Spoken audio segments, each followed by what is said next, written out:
Personally, my first experience with a Wendigo had to be through Supernatural. At the time, I would play anything that sorta scared me off as a joke, you know, to protect my fragile preteen machismo. However, as I learned more over the years, I found that Wendigos are nothing to joke about. They're also not often too similar to the one fought by Sam and Dean. These mysterious, icy-hearted cannibals have been the centerpiece of many a spooky tale for ages. While their presence is mostly relegated to the deep, dark woods, there have still been plenty of sightings. Coming in at number 5, we've got Jack Fiddler, Wendigo Hunter. We'll kick this one off with not 1, not 2, but 14 purported Wendigo sightings. Possibly more if Jack wasn't able to get them before his untimely death. Back in the day, there was a man who claimed to be able to kill Wendigos. This man was known as Zauno Hishigo Galbo, but European settlers just knew him as Jack Fiddler. He lived in what's now known as the Sandy Lake First Nation and was a well-respected healer. He would go from community to community, ensuring the health of many people, but often he was sought out for more macabre business, fighting cannibalistic creatures. Jack would euthanize anyone who felt that the curse of the Wendigo was upon them. They sought him out to end their lives before they caused any trouble for their loved ones in their communities. Potions and ceremonies would mitigate damage, but death was the only surefire way to end a Wendigo's curse. And even then, it's a little tricky to deal with. So Jack would go from place to place, ensuring that Wendigos truly found their final resting place. After euthanizing the cursed individual, he would also perform a ritual cremation and burial to seal it away for good. Tales of his exploits eventually reached the Mounties, though, who did not seem to think what Jack was doing was community service. After some investigation, they found out about a woman who was thought to be possessed. She was choked to death by her father-in-law and his brother. Any guesses as to who the brother was? Jack Fiddler. So the Fuzz arrested the men, claiming that what the law forbids, no pagan belief can justify. Jack eventually managed to slip away from the police before his trial and killed himself to avoid the long arm of the law. 14 counts of murder is a tough sentence, especially when assisted suicide and demon hunting were not considered valid defenses. Coming in at number 4, we've got the Wendigos of Blackwood Mountain. Boom.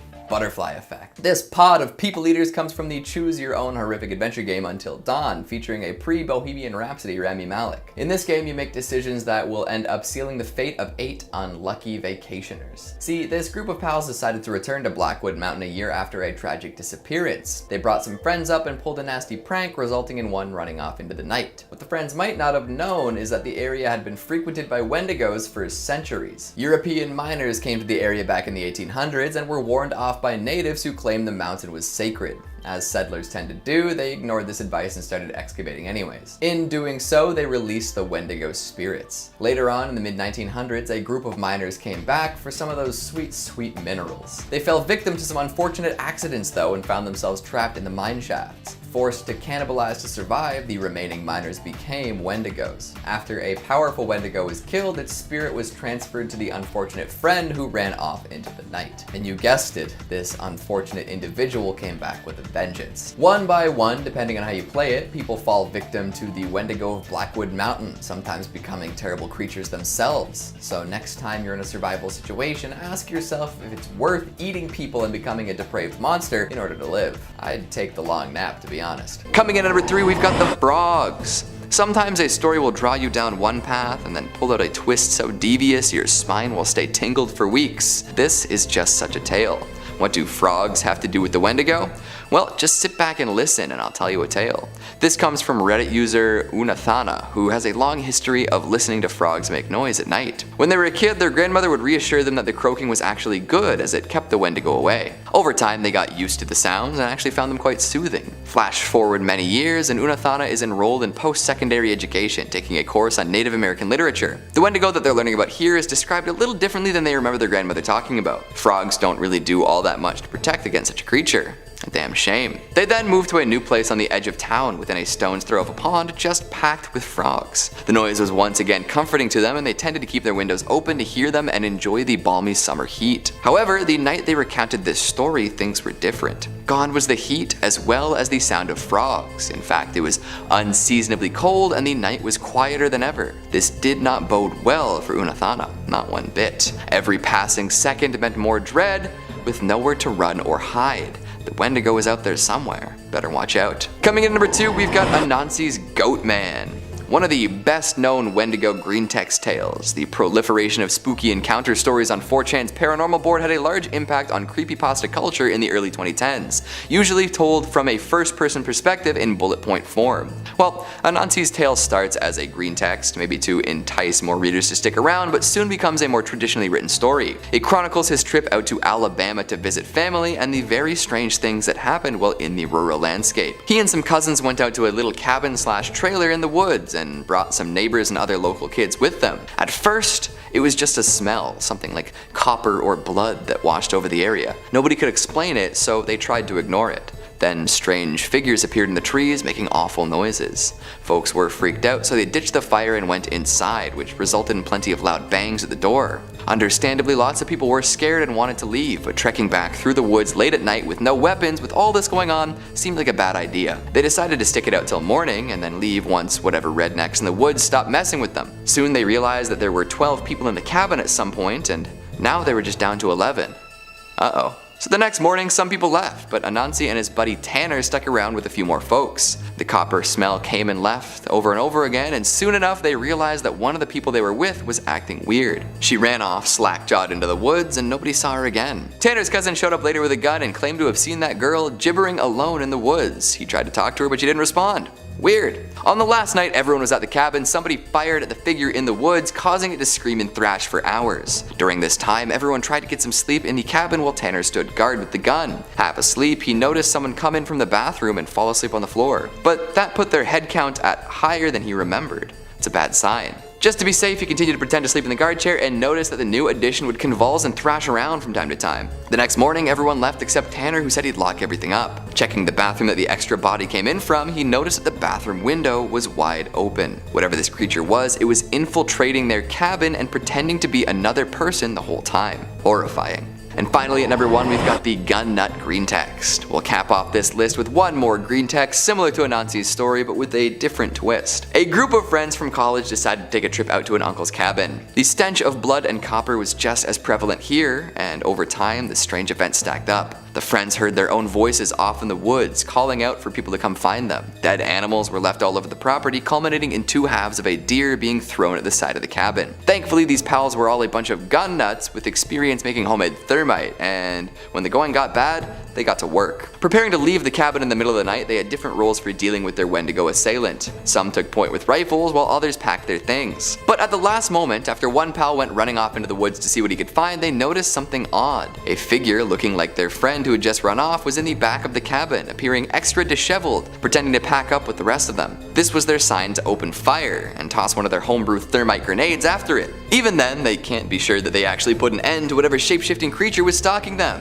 The cabin ended up as ash though, so they're not planning on visiting anytime soon. Number 5. Some strange noises. One of the creature's signature calling cards is said to be its horrific wails. Its pained shrieks that don't sound like any animal you'd recognize. It's also said that it's been able to imitate human voices to better lure out its prey. And perhaps those disconcerting sounds were caught on tape as recently as 2019, when a series of howls and shrieks left a hunter and a government biologist searching for answers as to what was going on in those woods. Gino Mikas was hunting with his wife and grandson in northwest Ontario in a fairly remote rural area, about 50 kilometers away from the nearest sign of civilization, most likely an en route. Sorry, rest of the world, that joke is just for Ontario. It's a Canadian cryptid, what can I say? At first, I thought it was a moose, but my mind changed when it screamed again and again. Mikas is an avid hunter, a resident of Sioux Lookout, and knows his way around the woods and what creatures should be living in it. He added on saying, "I've heard many different animals in the wild, but nothing like this. I grew up hunting with my grandfather for the first 12 years of my life. The howls initially came from the distance, but soon appeared closer." We've got the clip, so why don't you take a listen for yourself and see what you think.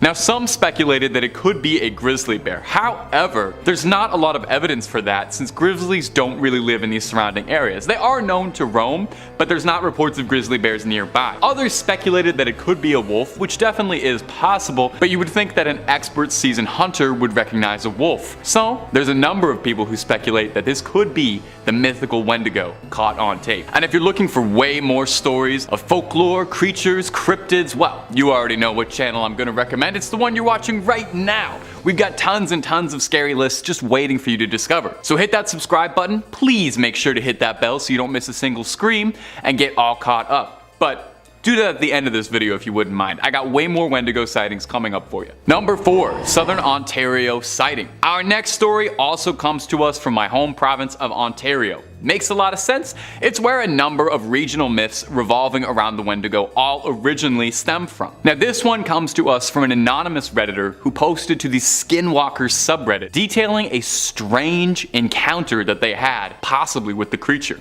You take a listen to this. I decided to take my dog out for a walk this afternoon and not put my headphones in. As we were walking along, I heard a voice calling out my name in a sing-songy way. I stopped and looked around and I called for my dog to come back to me, and he stopped where he was and stared at me for a while and then eventually came to me. I didn't acknowledge it. I walked around a little more and still didn't see anything. Now, I live with my parents, and my mom knows that stories about skinwalkers freak me out. A few days ago, we were having a bonfire, and she hid and tried to call for me in a scary voice to freak me out. So I assumed this was the same thing happening. I continued walking and I heard, "Come over here." And I was so freaked out because this sounded like it was my voice saying it. And I heard this so much more clearly, like it was coming from inside my head. I have no idea what was out there this afternoon, but I can tell you for certain I will never walk out there without my headphones on again. Can honestly say this was the weirdest experience of my life. Now, if you believe the legends and folklore, if you hear the creature calling out for you, the only correct thing to do is to ignore its attempts to lure you away. You don't want to go toe to toe with this thing. You're not going to stand a chance. So it sounds like the original poster in this situation, even though they were scared out of their wits, still made the right decision and got off with just a scare and a story instead of something much, much worse. Coming in at number 5, need more children. If anyone ever says this phrase to you, feel free to run away at speeds previously unknown to man, or knock them out.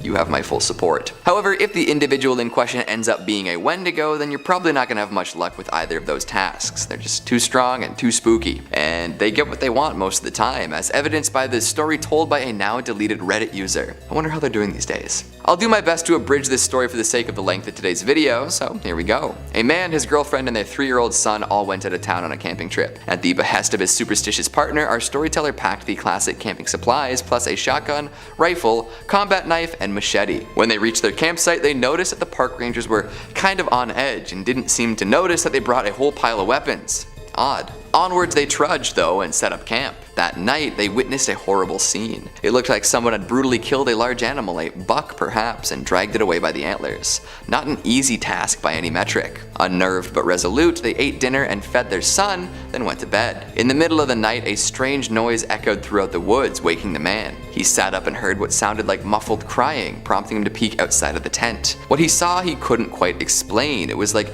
an enormous deer, slightly misshapen with enormous antlers and a strangely human presence about it. The man didn't need to see anything else. He pulled out his gun and shot it multiple times, causing it to bleed and shriek. It didn't die though, and before it disappeared into the night, it said the words, "Need more children." The man and his panicked wife then passed out. The panic didn't disappear the next morning either, as their son was not in the tent with them. They called the police, who arrived to investigate the blood left by the creature, and the man seemed to overhear them say something about it getting more bold. Unfortunately, their son was never found. Coming in at number 4, the Texas Wendigo. Traditionally, Wendigo are only found along the East Coast forests, around the Great Plains of the United States, and in the areas surrounding the Great Lakes. It's not often that you'll hear stories of them coming from other places, but parts of Texas are indeed located upon the Great Plains. And this Wendigo in particular made quite the name for itself in the area. From 2016 onwards, folks from the Yorktown, Texas area reported seeing a hulking figure almost 10 feet tall lurking around forested areas. It became such a common sight that a lot of people decided to avoid the woods altogether for a while. One intrepid explorer wanted to get a closer look at the thing, so he started frequenting the spots that it was most often sighted. During his search, he heard many noises characteristic of a Wendigo, the sounds of wounded or dying animals, human-like shrieks, and even basic sentences, all meant to entice him into the woods. Whoever this guy was knew the Wendigo's tricks, though, and stayed well away from anywhere he'd be vulnerable. One evening, with plenty of mist still hanging in the air, he ran into the real deal. In an opening, he saw an old metal structure and two white houses, and between them a tall, lanky figure. It seemed to be spying on the inhabitants of these homes with devious intentions. He tried to ignore it as best he could as it walked along the path. Suddenly, a wave of overwhelming dread hit him and he got to running. Looking back behind him, he noticed that the Wendigo was now on all fours, but still stood at around 5 feet tall. Thankfully, it didn't give chase, as the man theorizes that this was because the Wendigo was more interested in the housebound prey. To this day, he still thinks about its bone-white skin, bald head, dark black eyes, and humanoid face. He hasn't revisited the area. Coming in at number 3, we've got Pet Sematary. If you've only seen the movies based on this Stephen King tale, you might be a little confused. The feature films tend to skim over the folklore at the core of this resurrectory story. Sure, the ground is soured and stuff comes back to life, but why? Well, if you crack open a spicy little paperback, you'll find out exactly what happens. The spirit of a Wendigo plays a big part. The Creeds move into a lovely home near Ludlow and immediately run into trouble. The kids are getting hurt and the cat is killed by a passing vehicle. And soon enough, they learn about the Micmac burial ground near their residence. Apparently, it was abandoned because the ground was sour. Soon they learn some tales detailing the Wendigo that lived around there. It would walk through villages late at night, and anyone touched by it would develop a taste for human flesh. Eventually, it touched the burial ground itself, souring it and causing anything buried there to be possessed by it. This Wendigo spirit seems to orchestrate all sorts of terrible events in the story, playing with the emotions of the people around the Creed house. Some say that the Wendigo even manipulates the grief of everyone in the tale, causing them to act against their better judgment. Through this, it can possess more people and cause more terror. The horror of the Wendigo runs deeper than just the hunger for flesh and physical strength. Coming in at number 2, we've got Wendigo Psychosis. There is some debate as to whether this disorder is real or not. If you look to the origins of the Wendigo legend, you can find plenty of association with the depths of winter. Without readily available food, often First Nations people would be subjected to famine. One who would indulge in the taboo of human flesh was considered to be possessed by an evil spirit, one that would never be satisfied. It makes sense, right? The idea of a cautionary tale involving a slippery slope existing everywhere. One slip up and you can descend into the depths of depravity. This seemed to be where the Wendigo legend originates, and since then the Wendigo name has been used to denote a mental illness. Wendigo Psychosis is said to be the uncontrollable craving for human flesh, even if other options are available. Often reported in the northeastern American tribes, it started to die out once folks began to study and write about it. This caused a lot of folks to become skeptical, but the idea lived on. Plenty of tales concerning this sudden cannibalism have turned up over the years, and whether an actual Wendigo spirit has possessed these individuals or if they're just experiencing a psychotic break is hard to say. There's an account from some Jesuit missionaries traveling through New France back in the 19th century, where they came across some men with the mysterious psychosis. Keep in mind, these missionaries were likely deliberately painting any First Nations peoples as savages in need of religion, so maybe take this with a grain of salt. They claimed in their report that they met men so ravenous for human flesh that they pounce upon women, children, and even upon men like veritable werewolves, and devour them voraciously without being able to appease or glut their appetite, ever seeking fresh prey, and the more greedily the more they eat. I mean, that does sound like a Wendigo, doesn't it? And coming in at number 1, we've got Roadrunner. This is a man who claimed to have been possessed by a Wendigo. It seems that he was generally well liked in his community. A Cree man, he was a tour guide that assisted visitors. In the late 1870s, he and his family moved into the woods. Unseen from the winter of 1878 until the spring of 79, the man came back and claimed that his family succumbed to starvation during the harsh winter. He did not look worse for wear, though. Suspicious of the supposedly starving man, folks went to find his campsite, and when they got there, they were horrified to discover human bones, picked clean and hollowed out. There was even a skull with a shoe in it. After this, Roadrunner admitted to cannibalizing his family. Didn't appear to be totally necessary either. There were posts nearby that they could have used to get supplies, and the option to return to the community was still on the table. The answer to whether a Wendigo spirit had actually overtaken him died with him, though, as he was hanged for his transgressions. Cannibalism is scary enough on its own, but the idea of a Wendigo makes it that much worse. Coming in at number 3, we've got a deep woods discovery. There's nothing quite like having your expectations subverted, yeah? I don't want to spoil too much of this story before I tell it, so here we go. I found this one in green text format, and it seems to be coming from a person living in a rural area. Every year, they find that hiking in the wooded area near their home is quite pleasant in the fall, so they head out to do just that. However, they seem to find some of the more overgrown areas unsettling.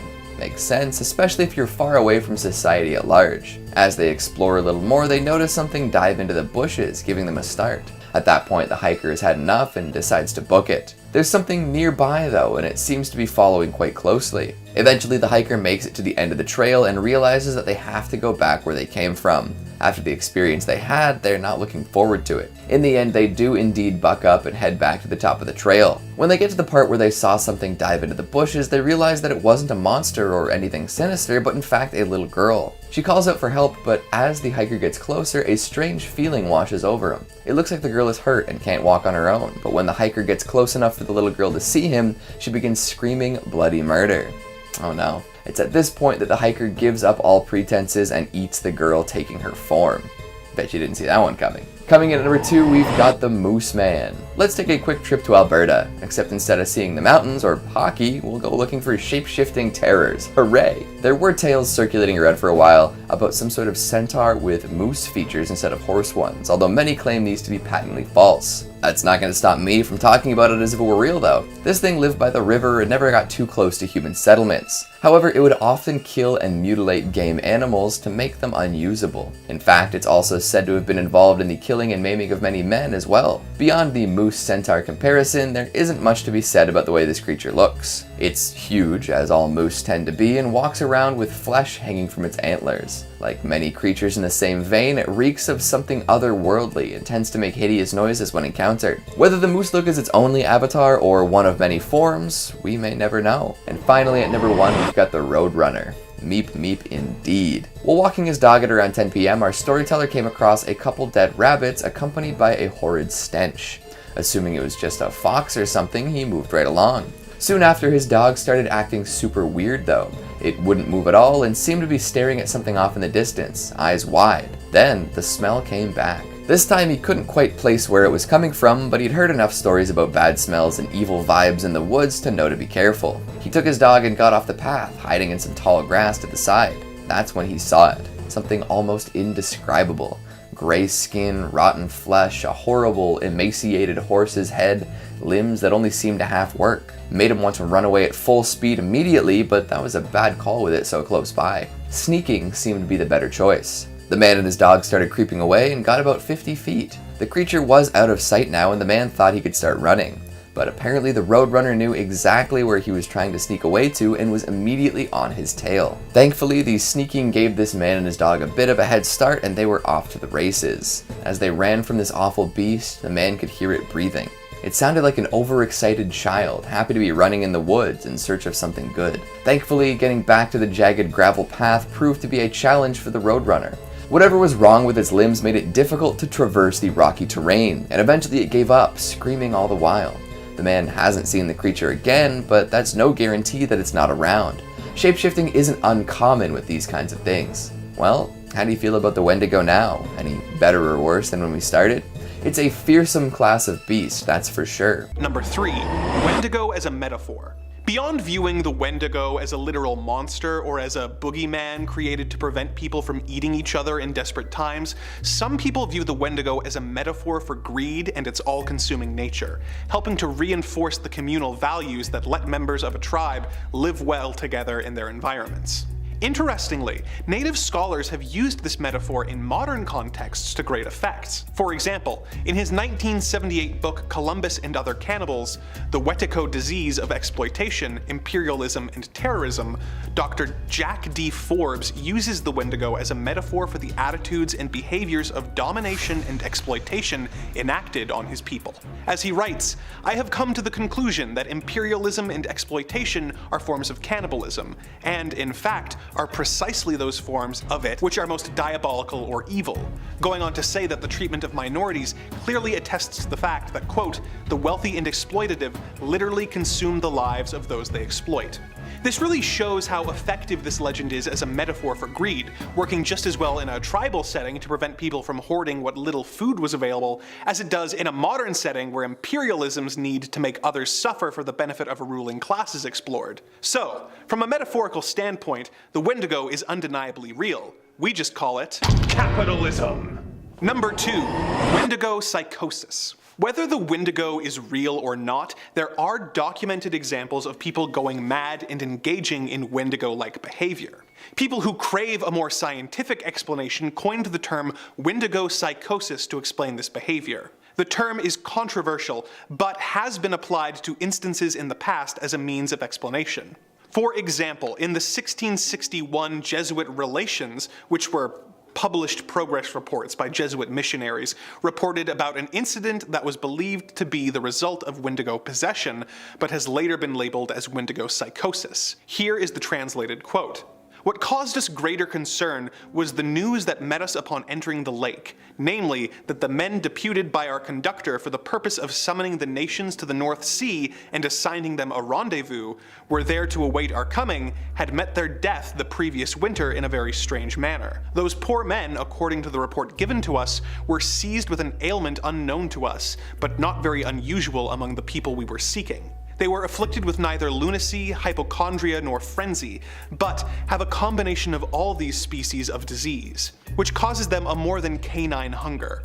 This makes them so ravenous for human flesh that they pounce upon women, children, and even upon men like veritable werewolves, and devour them voraciously, without being able to appease or glut their appetite, ever seeking fresh prey, and the more they consumed, the more greedily they ate. This ailment attacked our deputies, and as death is the sole remedy among these simple people for checking such acts of murder, they were slain in order to stay the course of their madness. Another strange case was a Plains Cree trapper named Swift Runner in Alberta, who was starving with his family in 1879 when his oldest son died. He consumed him, but went on to end the lives of and eat his 6 remaining family members. This was attributed to Wendigo psychosis due to the fact that he was only 25 miles away from a Hudson's Bay Company post, which had emergency food supplies, showing that his actions were not a last-ditch effort to avoid starvation, but a horrific and crazed act. This real behavior reinforced the belief in the Wendigo. But I promised I would tie this all back to the government, and I will. The Canadian government.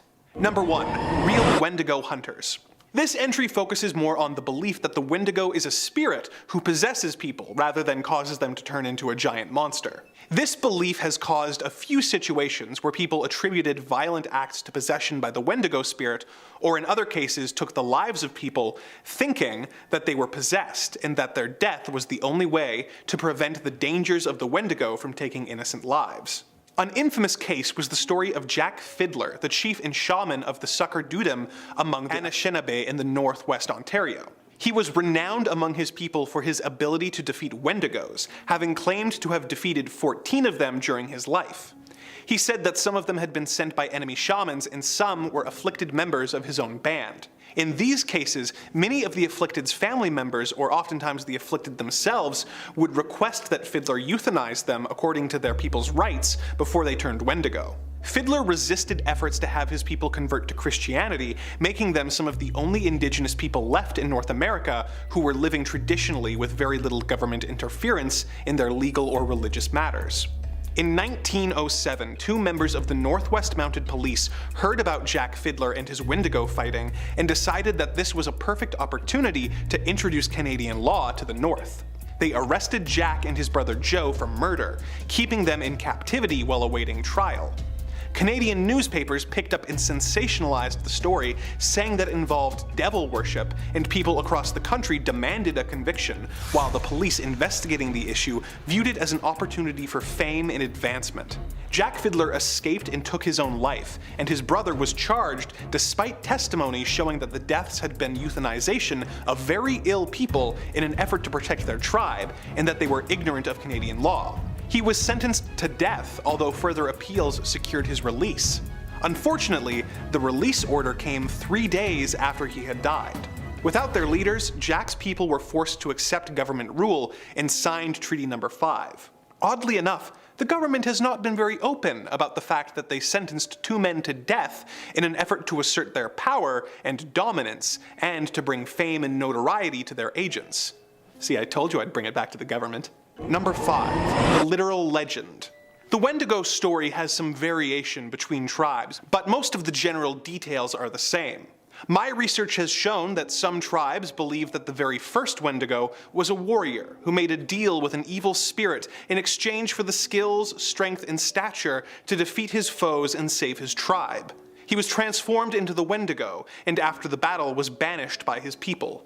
Wendigo is a malevolent spirit who possesses people, with some versions of the tale having this be a result of a person's greed, and others having a more disturbing cause. A common version of the legend is that when people are caught in times of famine or in extreme survival situations, they sometimes have to resort to eating human flesh in order to survive. This resulted in them transforming into a Wendigo, who would have an intense craving for human flesh that could never be satiated, no matter how much they consumed. Some tribes describe the Wendigo as a creature who grows with every person they eat so that they can never be full, making them simultaneously starving and gluttonous. In his book The Manitus, The Spiritual World of the Ojibwe, First Nations teacher and scholar Basil H. Johnston gives the following physical description of the creature. The Wendigo was gaunt to the point of emaciation, its desiccated skin pulled tightly over its bones.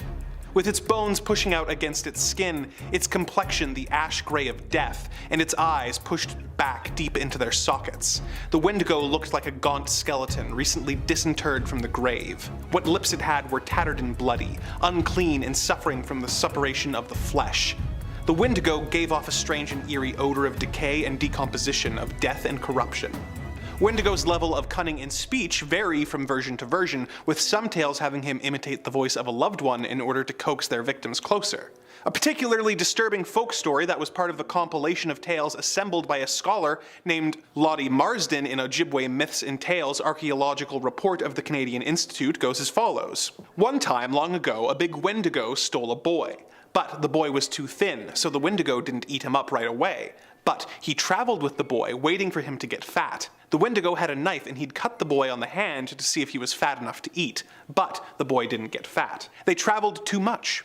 One day they came to a village and the Wendigo sent the boy to the village to get some things for him to eat. He just gave the boy so much time to go there and back. The boy told the tribe that the Wendigo was near them, and showed them his hand where the Wendigo cut him to see if he was fat enough to eat. They heard the Wendigo calling the boy. He said to the boy, "Hurry up, don't tell lies to those people." The tribe went to where the Wendigo was and cut off his legs. They went back again to see if he was dead. He wasn't. He was eating the marrow from inside of the bones of his legs that were cut off. The tribe asked the Wendigo if there was any fat on them. He said, "You bet there is. I've eaten lots of you. No wonder they are so fat." Then they killed him and cut him to pieces. This was the end of this giant Wendigo.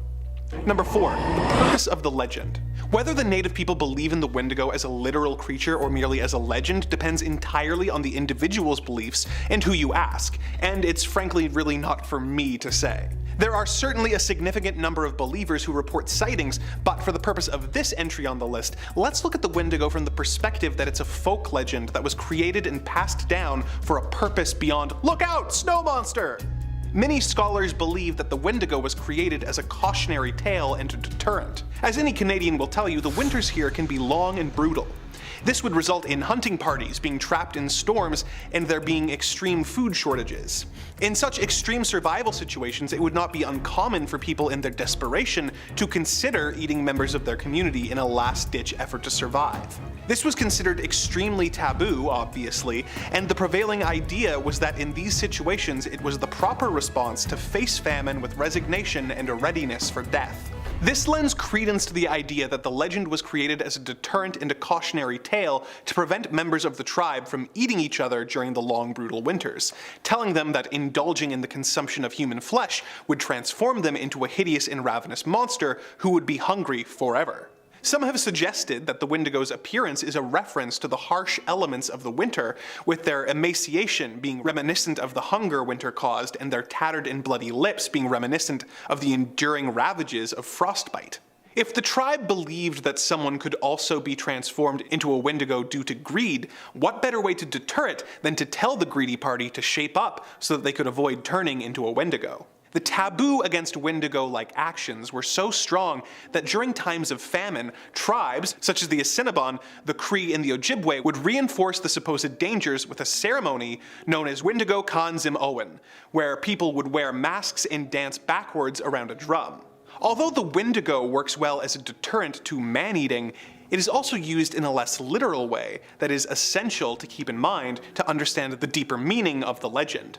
Coming in at number 5, we've got a Nevadan escapade. This story comes from a self-proclaimed survivalist living in Nevada. They open up the tale with a bit of a disclaimer, saying that they never really believed in the paranormal before this happened. In fact, prior to experiencing this, they would have assumed that anything strange going on would likely be the result of government experiments and the like. There was absolutely no way they expected an experience like the one I'm about to summarize. So the survivalist had a couple weeks of vacation saved up and didn't want to let it roll over to the next year. Taking that time off, he didn't really know what to do with himself. After a day of doing nothing, he decided to go camping on his own, as none of his friends were able to take any time off. Away he went, packing some basic supplies and grabbing coffee and donuts on the way out. After setting up camp in the middle of nowhere, the survivalist decided to have a little vodka and do some target shooting. Following an encounter with a jackrabbit, he came across a freshly killed coyote. Seeing as hunting coyotes is relatively common practice in Nevada, he didn't think much of it, but he still saw the way the body was left as strange. Weird smell too. That evening, while scanning through some capped channels on his ham radio, the survivalist came across something odd. Knowing that there was military presence in the area, he wasn't too surprised to hear the sounds of gunfire coming through the speaker. However, these wargame sounds were followed up by what he described as nails on a chalkboard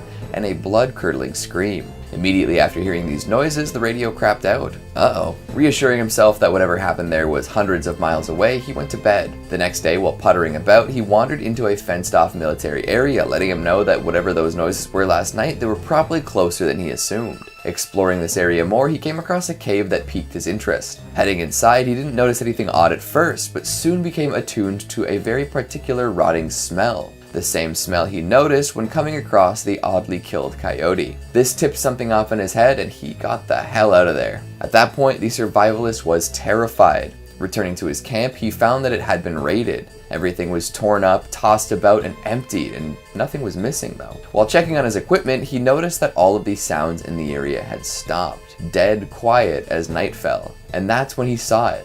A humanoid creature standing off to the side, looking straight at him with dark voids for eyes. Hell, it even looked like it cracked a little smile. The survivalist tried to shoot it, but his bullets didn't seem to do anything but piss it off, making it scream in an ungodly fashion. Seeing that his weapon wasn't doing much, he booked it out of there and found a crevice to hide out in until sunrise. And when the sun rose, he got the hell out of there, ASAP. Coming in at number 4, we've got the Forest Ranger. Being a forest ranger must be fascinating, right? Out in the wilderness all day, every day, minimal human contact, keeping an eye on the local flora and fauna, occasionally taking part in rescues, maybe helping a lost hiker find their way, wearing a cool hat.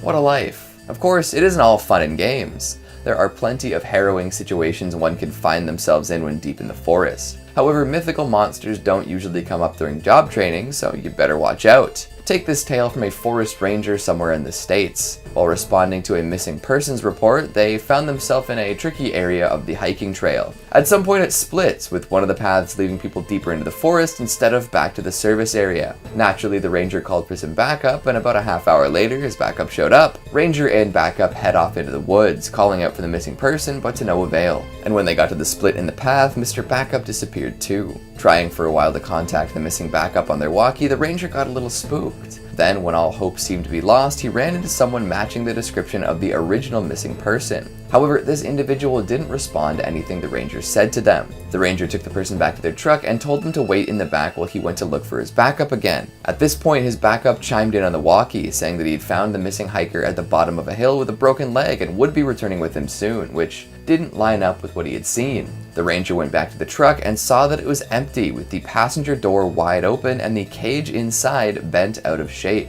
Apparently that kind of stuff had been happening for a while too. Folks hearing their neighbors calling out in the night when they knew their neighbors were on vacation, or perhaps hearing their dog barking outside when the dog was at the foot of their bed. Number 3, the man in my scope. This next story comes to us from an interview that a YouTuber, Funkalopagus, did with a hunter who thinks he had an encounter with the creature or something else deeply strange late at night. He originally posted this story to Reddit with the name Perpetual Connection, so that's what we'll call him if it comes up. He says he was hunting boar. He was saving up for a while to get a special thermal vision scope. He took it to a range and waited from 10 p.m. to 2 a.m. to find a good boar to bag, but surprisingly wasn't finding anything. And he noted that the area that he went up to was shockingly empty of wildlife, no deer, no rabbits, no coyotes, nothing, as opposed to it usually being pretty plentiful. So he was getting himself ready to leave, assuming it must have just been a bad day, when he heard a crunch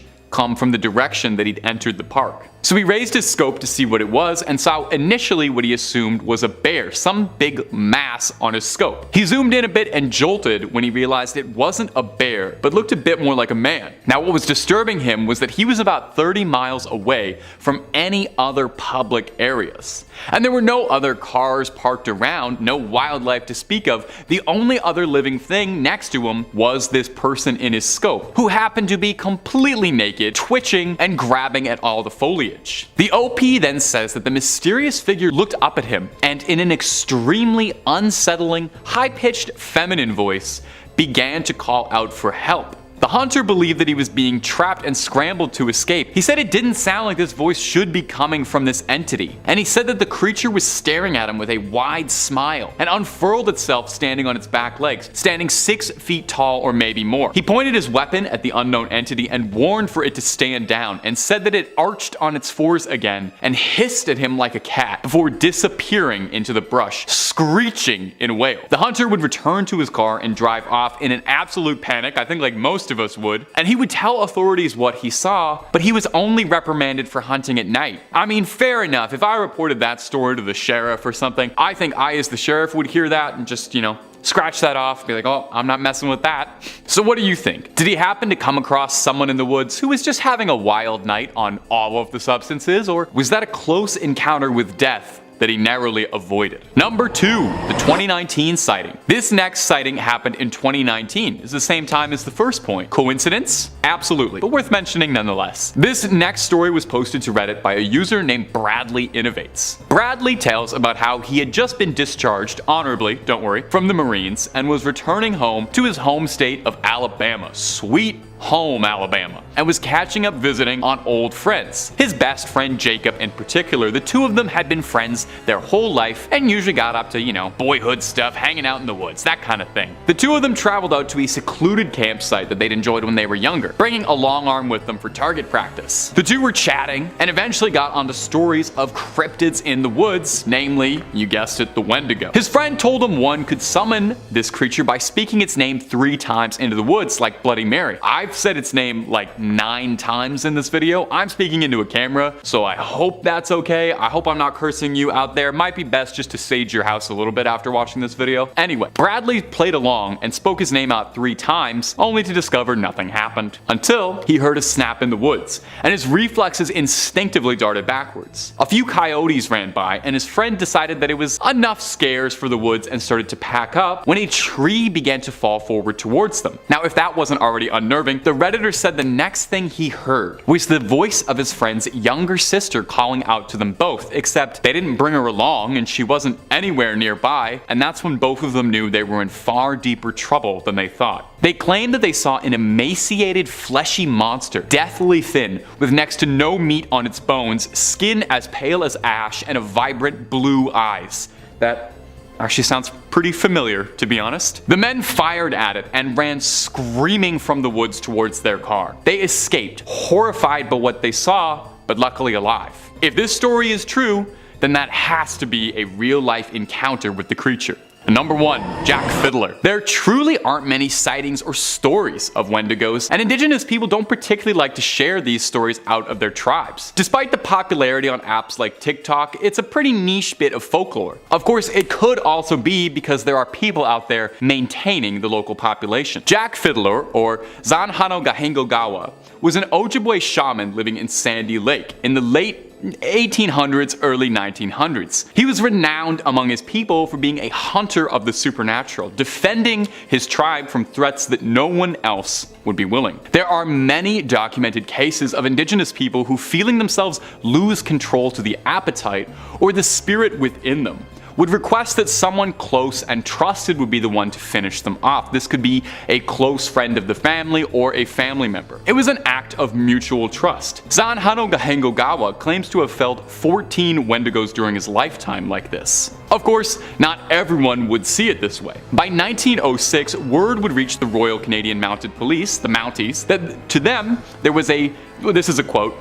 "a band of pagans in the habit of killing one another whenever one gets delirious through fever or other causes." By 1907, the mounted police had arrested Zanhano Gahengogawa and his brother Pescoquan for the death of Pescoquan's daughter-in-law. Locals in the tribe decried the decision, saying they didn't understand, and that the man they were accusing of being a killer was a quiet, dignified man who lived with a clear conscience. After 15 weeks of imprisonment, Zanhano Gahengogawa would escape from the police escort holding him. When they found him, he was lying on a rock with a sash tied in a knot around his neck.